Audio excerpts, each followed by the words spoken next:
Welcome to the First Fight Podcast, Episode 3, featuring the current UFC welterweight champ Tyron Woodley. Now, Tyron was actually one of my original guests on the show when it was just the First Fight Project.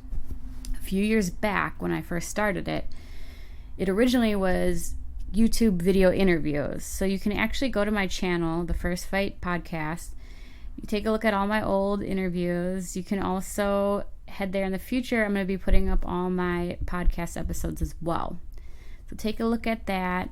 If you're listening to me on iTunes, please subscribe, leave a review, help me out. I'm trying to get this out there and get everyone listening to it because I think it's a pretty fun project and I hope you guys all enjoy it so far. So on to the interview. Here's the champ, Tyron, talking about his first time fighting.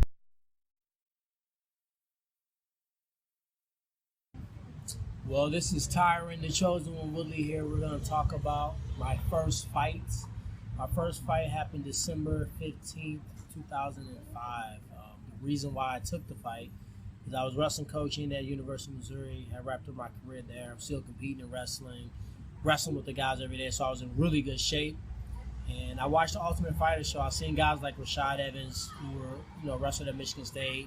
So I knew him in that light. I saw some of my coaches from college that were on the Ultimate Fighter show. And I'm like, man, I can do this. With my explosive style of wrestling, I felt like it would translate very well in MMA. So every day at the weight room, I would punch the bag for a minute as hard as I can with some god-awful technique. At the time, I thought it was probably A1. And then I would go for a minute, then it was a minute and a half. Then I got to the point where I could punch it back as hard and fast as I can for 3 minutes straight. And then me and the coach thought a bright idea. So, you know what? Tyron, you should fight. I was like, you know what? I am going to take a fight. So all the wrestlers got me pumped up, Ben and all the Missouri crew. They got me all gassed up to take this fight. So I went down to the guy's office. I'm like, hey, man, I want to fight on this card. It was coming up in like 2 weeks. No training, no MMA. I was just in good wrestling shape. So he looked at this poster and was like, hey, is this you on this poster? And I was like, yeah. He said, oh, you wrestled in Missouri? I said, yeah. He said, all right, well, I'll put you on a card. So he threw me on this card, and I just remember being so nervous. It was at this little hole-in-the-wall club. By night, it was called the Field House. We had all our drinking activities and partying. And then this one day, they made it to a fight arena.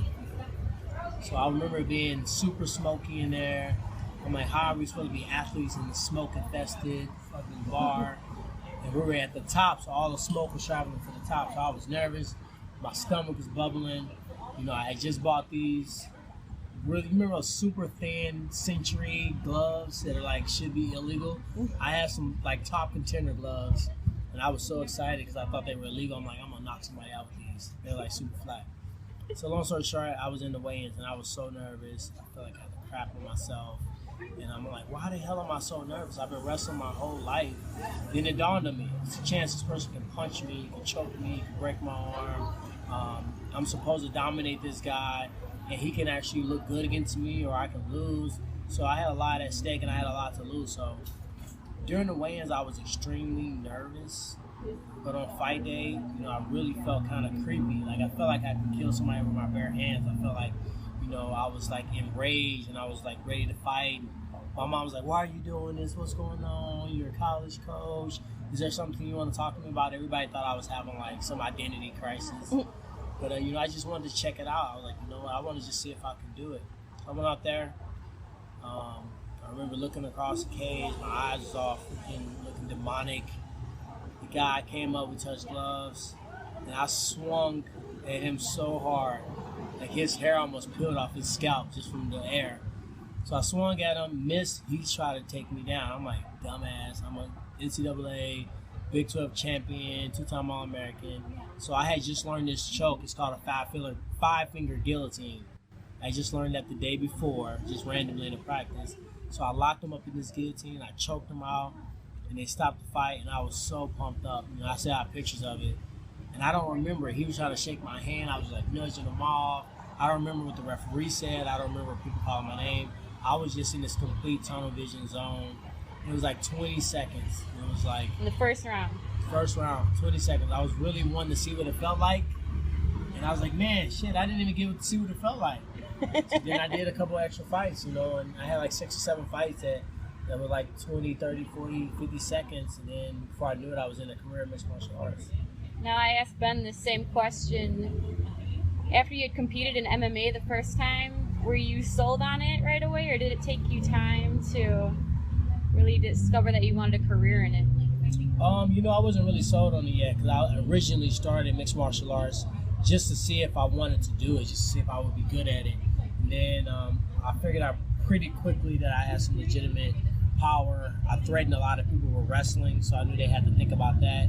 So to take away their striking, if they had some good striking, I wasn't really sold. I was still wrestling. I was like 6th or 7th on the Olympic ladder. I just beat a former Olympian and world team member, and I was still considering that as well. So I was kind of juggling both.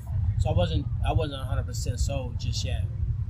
And do you feel like competing in MMA changed you as a person versus any other competition that you had been in up to that point?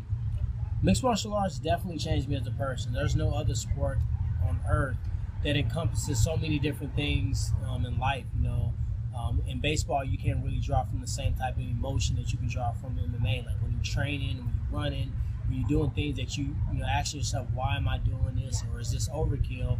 I think you can just draw from certain adversities in life, certain actual things that you've gone through, and no other sport really allows you to do that. So that's why I like the concept of MMA. It really makes it it's a test every training camp. It's a test every fight, and each lesson is different, and I think it helps you fight these lessons through fighting that later in life you're going to need those same tools.